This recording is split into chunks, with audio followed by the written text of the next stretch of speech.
Good day and welcome to British Mirror. Imagine cancelling your gym membership, proudly announcing your freedom, only to be told a few years later that if you want to use a treadmill, the showers, or even the water fountain, you will need to start paying again, monthly, with no voting rights at the annual meeting. Welcome to Sir Keir Starmer's Brexit reset, where Britain left the European Union, but might soon be paying Brussels anyway in what diplomats are calling a simple, elegant phrase with a nasty aftertaste: pay to play. Stay right here, because this is where the Brexit argument storms back into the room, slams the door, and demands another round. Quick favour before we go any further.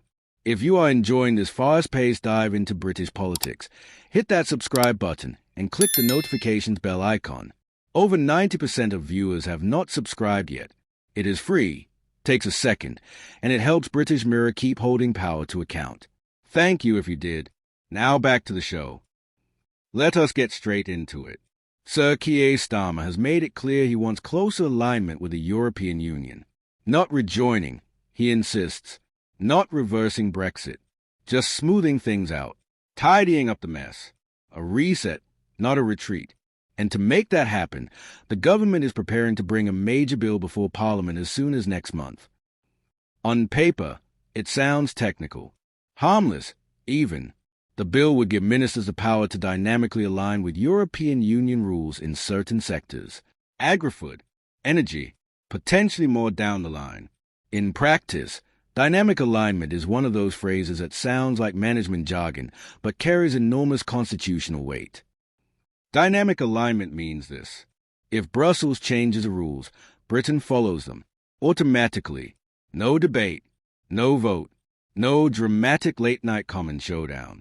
The rules move, Britain moves with them, like a dance where only one partner hears the music. And which rules are we talking about? Food standards, animal welfare, pesticide use, electricity regulation, the nuts and bolts of daily life. What farmers can do, what food ends up on your plate, how energy flows across borders. This is not abstract theory. This is policy that reaches into farms, factories, and family kitchens. Now here comes a line that has set off alarm bells across Westminster. This arrangement would, for the first time since Brexit, require members of Parliament to surrender their sovereign right to make laws in these areas to the European Union. No vote in Brussels, no seat at the table. Just compliance. And if that was not controversial enough, diplomats speaking to the Financial Times added the final ingredient: money. Access to these sectors will not be free. It will come with payments to Brussels. Pay to play. Britain pays. Europe decides. Britain complies. Let that sink in for a moment. Out of the European Union. Outside the single market. No freedom of movement. No voting rights. But still paying for access, sector by sector, while accepting rules written elsewhere. For many Brexit voters, that sounds less like independence and more like the worst of both worlds. Sir Keir's defenders say this is pragmatic. Ideology does not keep the lights on.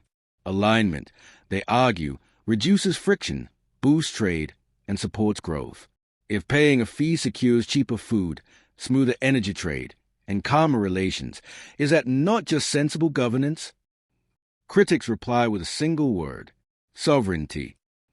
Because Brexit was never just about economics. It was about control. Who makes the rules? Who can change them? Who answers to voters when things go wrong? Dynamic alignment severs that chain of accountability. If a regulation hurts British farmers or drives up costs, ministers can shrug and say their hands are tied. Brussels decided.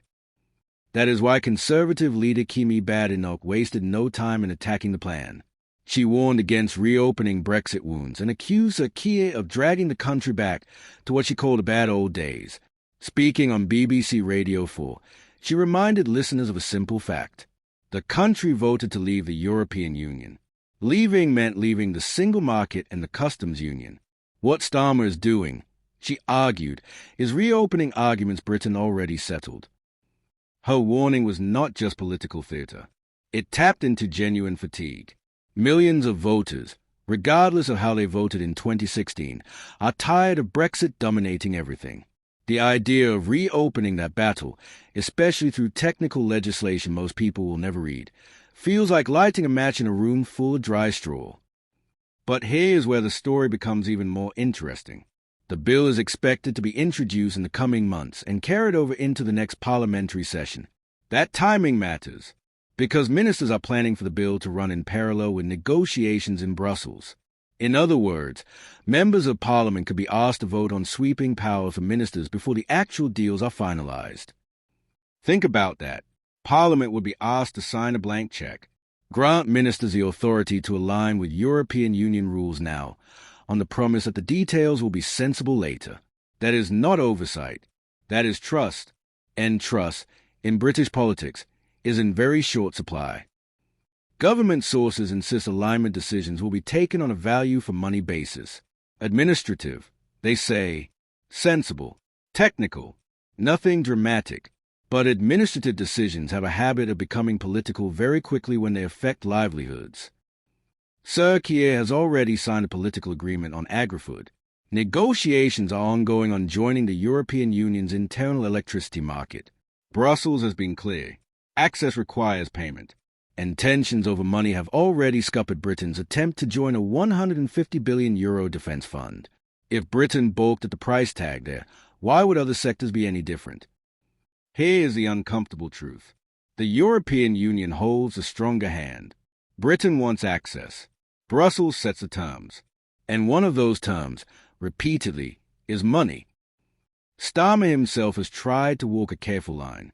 He said last weekend that Britain should pursue even closer alignment with the single market if it is in the national interest. That phrase, national interest, does a lot of heavy lifting. It can justify almost anything, depending on who defines it. Yet Brussels has been equally clear. Single market access requires more than rule following. It requires payments into the European Union budget and freedom of movement. Those are red lines Britain supposedly crossed years ago. And yet, here they are, creeping back into the conversation like ghosts that refuse to stay buried. The Prime Minister's spokesman attempted to clarify matters, suggesting Britain could negotiate Swiss-style sectoral deals and be prepared to pay for them. Switzerland, of course, pays into the European Union, follows many of its rules, and still has endless arguments with Brussels. If that is the model, it is not exactly a ringing endorsement. Then came the moment that sharpened the controversy even further. Asked directly whether he was prepared to send money to Brussels to secure cheaper trade in goods, Sir Keir told LBC that nobody was talking about paying more to Brussels. That answer raised eyebrows, because diplomats in Brussels appeared to be talking about exactly that. A staggering 68% of those surveyed by YouGov between December 27th and 29th said they disapproved of Sir Keir's government. 68%. More than two-thirds of the country actively disapproves. Just 12% said they approved. 12%. That's not just unpopular. That's historically, catastrophically, career-endingly unpopular. Another poll in November showed half of Labour voters want Sir Keir to quit. Half of his own voters. Not opponents, not swing voters, but people who actually voted Labour in July 2024 now think he should resign. When your own supporters have turned against you, you've got a problem that can't be fixed with better messaging or policy tweaks. You've got a fundamental crisis of confidence. Sir Keir's future at number 10 is likely to be decided on May 7th when elections will be held for the Welsh Senedd, Scottish Parliament, and local authorities in England. May 7th. That's the real deadline. Not 2027, not the next general election, but May 7, 2026. If Labour gets hammered in those elections, and all evidence suggests they will, the pressure on Sir Keir will become unbearable. Backbench MPs facing decimation in their constituencies will start demanding change. Party donors will panic. The media will declare his premiership finished. He might survive, but he'll be mortally wounded, a zombie prime minister limping towards inevitable defeat. Labour currently leads the Senedd, but is expected to get a drubbing at the polls in what would mark an historic defeat for Welsh Labour, which has been in power since devolution began in 1999. Since devolution began, Labour has controlled Wales for a quarter century. If they lose that stronghold, it's not just politically embarrassing, it's symbolically devastating. It would signal that even in Labour's traditional heartlands, Even in areas that have voted Labour for generations, the party is being rejected. That's not a temporary blip. That's a fundamental realignment. While Sir Keir and his cronies are emphasizing stability and talk of efforts to ease the cost of living, others are waiting in the wings to take the helm. Waiting in the wings. That's diplomatic language for sharpening their knives. Health Secretary Wes Streeting, Home Secretary Shabana Mahmood, and Mayor of Greater Manchester Andy Burnham have all been reported as harboring leadership ambitions. Harboring leadership ambitions. That's a delicate way of saying they're positioning themselves to replace Sir Keir when, not if, he falls. These aren't idle rumors. These are serious politicians with significant support bases calculating when to make their move. Wes Streeting is particularly interesting because he's been remarkably visible and outspoken for a health secretary. His take on the NHS, the unions, and vested interests with a boldness that contrasts sharply with Sir Keir's caution. Whether you agree with his positions or not, he's demonstrating political courage and clarity that makes him an obvious alternative if Labour decides they need a change.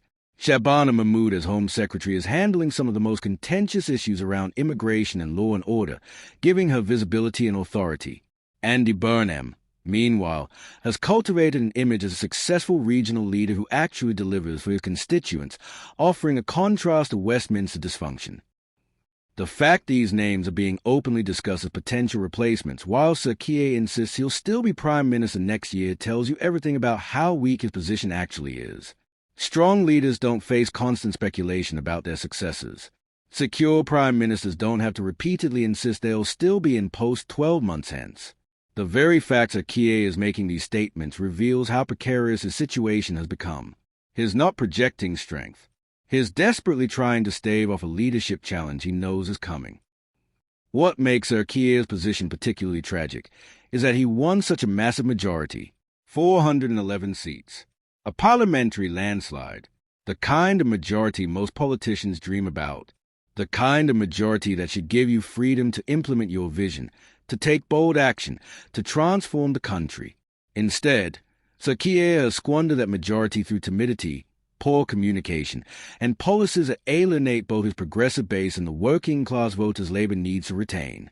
He has managed the extraordinary feat of uniting both wings of his coalition in disappointment and frustration. The comparison to the conservative chaos of 2022 and 2023 is instructive, but not in the way Sir Keir thinks. Yes, the constant leadership changes were damaging. Yes, the instability hurt the country. But at least the Conservatives recognized when leaders had failed and removed them.